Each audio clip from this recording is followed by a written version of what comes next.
కూడా వెళ్ళండి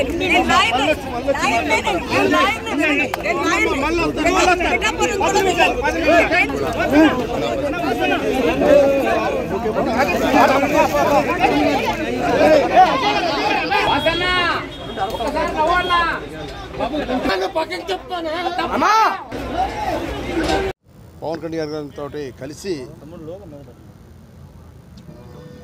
విషయాలు మాట్లాడడం జరిగింది.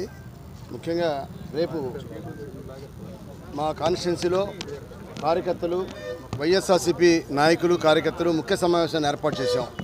ఆ సమావేశంలో మరి వారికి కూడా నా యొక్క అభిప్రాయాన్ని వారికి కూడా తెలియజేసి నేను అక్కడే వారందరి సమక్షంలోనే వైఎస్ఆర్ పార్టీకి రాజీనామా చేస్తున్నాను. ఆ తర్వాత 22వ తారీఖున సాయంత్రం ఇక్కడ పవన్ కళ్యాణ్ గారి సమక్షంలో అందరం కూడా జాయిన్ అవుతున్నాయి సార్. ముఖ్యమైన నాయకులు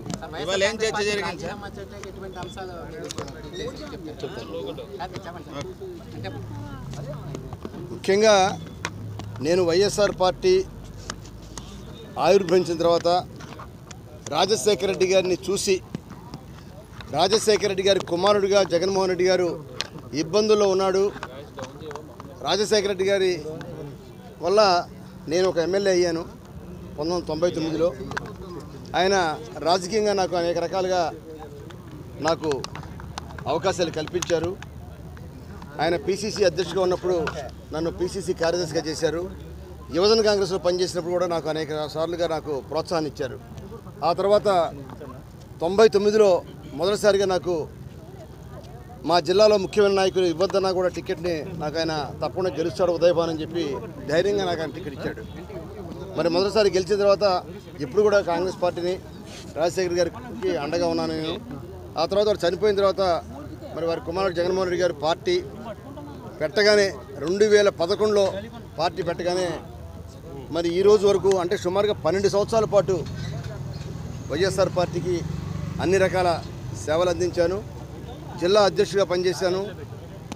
మరి 3 సార్లు ఎమ్మెల్యేగా చేసినప్పుడు కూడా మరి ఆయన యొక్క అవకాశాలు వచ్చినప్పుడు కూడా అవకాశాలు నాకు రాజకీయంగా మరి నాకు ఎటువంటి అవకాశాన్ని ఇవ్వలేకపోవడం వల్ల కానీ, అలానే 5 సంవత్సరాలు ముఖ్యమంత్రిగా ఉన్నప్పుడు కూడా అనేక రకాల మా నియోజకవర్గం సంబంధించిన అభివృద్ధి కార్యక్రమాలకి మరి ప్రోత్సాహాన్ని ఇవ్వమంటే దానికి కూడా ఆయన సరిగా స్పందించకపోవటం, అనేక రకాలుగా ప్రజలకి నేను ఇచ్చిన వాగ్దానాల్ని నెరవేర్చాలని చెప్పి అనేక రకాలుగా నేను ప్రయత్నం చేశాను. ప్రభుత్వంలో అధికారం ఉండగా జగన్మోహన్ రెడ్డి గారు ఎప్పుడు కూడా మరి వాటి మీద దృష్టి పెట్టలేదు. అనేక రకాల అపరిష్కృతంగా ఉన్న పనుల గురించి అడిగాను. కాబట్టి ఇవన్నీ కూడా నాలో నిరుత్సాహాన్ని కలిగించింది.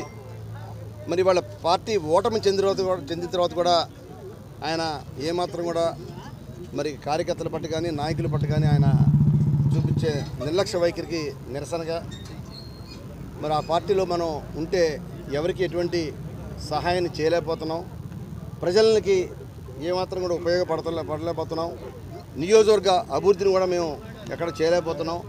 కాబట్టి ఇవన్నీ కూడా దృష్టిలో పెట్టుకొని మరి మా కార్యకర్తలు కూడా తెలియజేసి నా యొక్క అభిప్రాయాన్ని కూడా వారికి కూడా తెలియజేసి నేను రేపు రాజీనామా ఇచ్చిన తర్వాత 22వ తారీఖున జనసేన పార్టీలో చేరడానికి నిర్ణయించుకున్నాను. హామీలు అంటూ మేమేం ప్రత్యేకంగా అడగలేదండి. పార్టీలో వైఎస్ఆర్సీపీ నుంచి రాజీనామా చేద్దాం అనుకున్నాను. రాజీనామా చేసిన తర్వాత మరి మొట్టమొదటి కూడా నేను కాంగ్రెస్ పార్టీ, వైఎస్ఆర్ పార్టీ అంటే కాంగ్రెస్సే వైఎస్ఆర్ పార్టీ ఆ రోజు ఈ స్టేట్లో ఉంది కాబట్టి మరి వైఎస్ఆర్ పార్టీకి వచ్చిన తర్వాత మొదటిసారిగా నేను పార్టీకి రాజీనామా చేస్తున్నాను. మరి తప్పకుండా రేపు పార్టీ కార్యకర్తలకి నా యొక్క శ్రేయోభిలాష్కి